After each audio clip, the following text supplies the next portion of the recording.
And you're watching फिल्मी TV.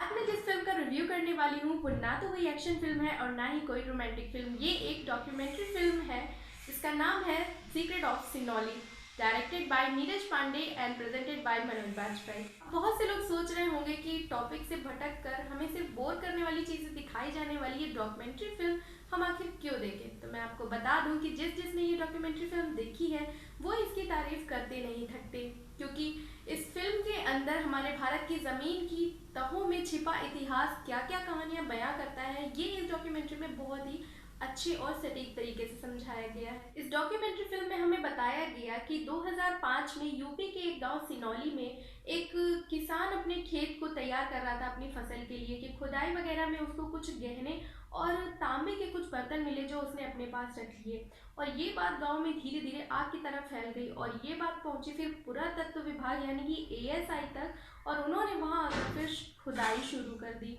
और पुरातत्व विभाग के खुदाई करने के बाद अनुमान लगाया गया कि ये सारी चीज़ें कम से कम 4000 साल पुरानी हैं। और इन चीज़ों का कंपेयर जो है वो पिछली मिली सभ्यताओं से भी किया गया, जिससे पता चला कि वो सभ्यता जो इन चीज़ों से जुड़ी हुई है वो काफ़ी अलग और काफ़ी विकसित रही होगी। क्योंकि एएसआई के खुदाई करने पर यहाँ काफ़ी सारे बरियल मिले हैं जिन्हें दफनाने का तरीका काफ़ी शानदार था, और इनके पास मिले सामान ढाले, तलवार और ऐसी कई युद्ध से जुड़ी चीज़ें मिली हैं जो कि इन ताबूतों में बंद योद्धाओं की वीरता की वीरगाथा सुनाती हैं। इन कब्रों में मिले कंकाल कुछ औरतों के भी हैं जिनके पास में कुछ युद्ध का सामान रखा हुआ है, और इससे पता चलता है कि उस समय की औरतें भी युद्ध में बढ़ चढ़कर हिस्सा लेती थी, जैसे उस समय की आग भी लिया करते थे। और सबसे बड़ी और हम यूपी वाले लोगों के लिए गर्व की बात तो ये है कि सिनौली की खुदाई में चैरियट यानी कि रथ भी निकले हैं, जो कि पुरातत्व विभाग की आज के पहले की किसी भी खुदाई में रथ नहीं मिले थे। और इन रथों को दफन किया गया था उन योद्धाओं के साथ जिन्होंने इसे युद्ध में अपने साथ इस्तेमाल किया था।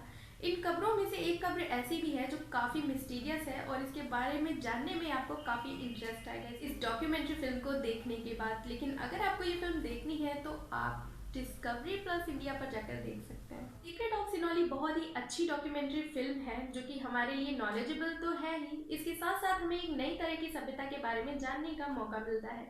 इस फिल्म को शानदार और जानदार बनाता है मनोज बाजपेयी के एंकरिंग और A1 वाला एनिमेशन, जो हमें बहुत ही सरल तरीके से इस खुदाई में मिले रथों, ढालों और हथियारों को कैसे इस्तेमाल किया जाता हुआ युद्ध में, ये हमें टीवी पर बहुत ही अच्छे तरीके से दिखाया गया है। इस डॉक्यूमेंट्री के जरिए जहां हमें एक तरफ एक नई तरह की सभ्यता के बारे में जानने का मौका मिला, वहीं दूसरी तरफ पुरातत्व विभाग यानी कि एएसआई किस किस टेक्निक को लगाकर जमीन की इतनी तहों में दबी इतने हजारों साल पुरानी चीजों को कैसे बाहर निकालता है, ये भी जानने का मौका मिला। टेक्निक से याद आया, हम लोगों ने संग्रहालयों में रखी काफ़ी पुरानी पुरानी चीज़ें देखी हैं, लेकिन कभी ये सोचा कि इतने हज़ारों सालों से ज़मीन के अंदर दबी चीज़ें पुरातत्व विभाग वहाँ से निकाल कर यहाँ संग्रहालय तक लाता कैसे है, आखिर क्या टेक्निक लगाते होंगे वो। क्योंकि मेटल्स की बात तो छोड़ दो, लेकिन लकड़ी के जो बड़े बड़े ढांचे होते हैं उन्हें वो वहाँ से उठाकर कैसे लाए होंगे, काफ़ी चैलेंजिंग रहा होगा ये काम। और अगर आप ये जानना चाहते हैं कि ये लोग कैसे ये काम करते हैं तो इस डॉक्यूमेंट्री को अगर आप लास्ट तक देखेंगे तो आप जान जाएंगे कि एएसआई ने ये काम कैसे किया होगा। सो बहुत ही इंटरेस्टिंग डॉक्यूमेंट्री है ये, आप फैमिली के साथ बैठकर बहुत ही आराम से देख सकते हैं। 55 मिनट 58 सेकेंड की ये डॉक्यूमेंट्री है जो आपको एक भी जगह बोर नहीं करेगी, और जैसे ही ये आगे बढ़ती चली जाएगी आपकी चीज़ें जानने की क्यूरियोसिटी भी साथ में बढ़ती चली जाएगी। अगर आप हिस्ट्री में इंटरेस्टेड हैं और अपने इंडिया को नज़दीक से जानना चाहते हैं तो मेरे ख्याल से आपको एक बार ये डॉक्यूमेंट्री फिल्म ज़रूर देखनी चाहिए। और मैं सच कहूँ तो इस डॉक्यूमेंट्री फिल्म को देखते वक्त मुझे अपने इंडियन होने पर काफ़ी प्राउड फील हुआ। आई थिंक आपको भी होगा। तो दोस्तों आज के लिए बस इतना ही, फिर मिलेंगे किसी और मूवी या फिर सीरीज़ के रिव्यू में। तब तक के लिए खुश रहिए, आबाद रहिए, अपना ख्याल रखिए।